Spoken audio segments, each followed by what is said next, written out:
Commissioner সাহেব, দেখুন, এই ভদ্র মহিলা স্বাভাবিক না। নইলে কি আর পুরো পুলিশ বাহিনী নিয়ে কেউ এখানে আসে বলুন? সত্যি আমি নিজেও কোনো কিছু বুঝতে পারছি না। আসলে এখানে অনেক বড় ধরনের একটা ভুল বুঝাবুঝি হয়েছে। কি ধরনের ভুল বুঝাবুঝি বলবেন? এত বড় ভুল কি করে হয়? স্বরাষ্ট্র মন্ত্রণালয় পর্যন্ত খবর পৌঁছে গেছে, জানেন? আচ্ছা আচ্ছা বলছি, এই যে দেখুন, ওই ছেলেটা এই মেয়েটার বড় ভাই, এই ভদ্র মহিলার ছেলে, আর আমার মেয়ের স্বামী, মানে হলো ও আমার জামাই। জামাই? হ্যাঁ, আর এই যে এই ভদ্র মহিলা আসলে আমার বেআইন হন।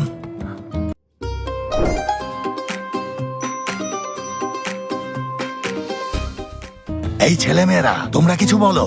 আমি কি এখানে কোনো কিছু ভুল বলেছি বলো?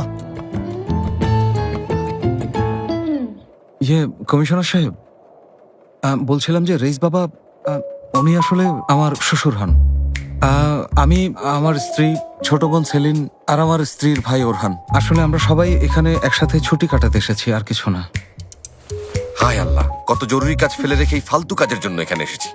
এই যে ম্যাডাম, ভালো করে শুনে রাখুন, একজন সরকারি কর্মচারীকে এভাবে বিভ্রান্ত করার জন্য আপনার বিরুদ্ধে আইনগত ব্যবস্থা নেব। স্যার। কি? স্যার থামুন, নইলে ওনারাই আমাদের বিরুদ্ধে ব্যবস্থা নেবেন। কেন? ওনারা শেখের জিজাদে। কি বলছো? কথা না বাড়িয়ে চলুন। ঠিক আছে, তাহলে আমরা চলে যাই। আচ্ছা, আমরা আসি। ঠিক আছে, আমি আর এদের সাথে থাকতে পারছি না, চলো যাই। কেউ কোথাও যাবে না। বৌমা আর জামাইকে আমি এখন কোথাও যেতে দেব না। আরে শেফকেত আঙ্কেল, মম প্লিজ আপনারা শান্ত হন। প্লিজ বাবা, যথেষ্ট হয়েছে, এ নিয়ে আর বাড়াবাড়ি করো না। ওদেরকে নিতে হলে আপনাকে আমার লাশের উপর দিয়ে যেতে হবে শেফকেত সাহেব। সে আপনার ইচ্ছে, কিন্তু আমি আমার বৌমাকে এখান থেকে নিয়ে যাবই। আমার নেবেন আপনি? কি বলছো? তুমি কি দেখছো না ফাতি, এই লোকগুলোর কাছে তোমার মম কতটা অপদস্থ হচ্ছে, অপমানিত হচ্ছে। অনুরোধ করছি বাবা, আর বোকামি করো না, চলো আমরা এখান থেকে এখন চলে যাই। কিন্তু চলো। মম, আমি জেনেবকে ছেড়ে কোথাও যেতে পারবো না। ওফ, সারাক্ষণ শুধু জেনেব জেনেব, অনেক হয়েছে, আর না, এবার চলো তো। অসম্ভব, যেতে পারবেন না।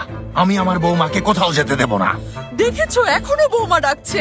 শেফকেত রেইস, আপনার কান খুলে শুনে রাখুন, আমার কাছে এই বিয়ে বিয়ে খেলার কোনো মূল্য নেই। ওরহান, তোমার স্ত্রীর পাশে দাঁড়াও। আচ্ছা মামা, তোমার স্ত্রী আমার বৌমা এসব কি বলছেন? হ্যাঁ, অসভ্য, তর্ক করছো। আচ্ছা আচ্ছা, ঠিক আছে। সেলিম, খবরদার কাছে আসবে না। আমার পুত্রবধূ আমার বাড়িতে থাকবে, আর আপনি যদি ওকে না দেন, আমি ঠিকই ওকে জোর করে নিয়ে যাব। বাবা প্লিজ একটু শান্ত হও তুমি। ফাতি, তুমি কিছু বলো না। কি বলবো, সবাই পাগল হয়ে গেছে।